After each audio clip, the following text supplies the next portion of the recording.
Ну что, ребятишки, угощайтесь. А? Это что, Василий? А это вот такая вот закуска, держите. А зачем нам такая закуска? Мы на рыбалку приехали. Серьезно? Да. Антошенька, вообще-то мы 5-й год с тобой на рыбалку приезжаем. Ага. И ни разу рыбы не поймали.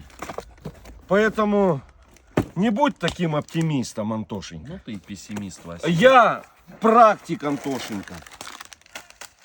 Практик.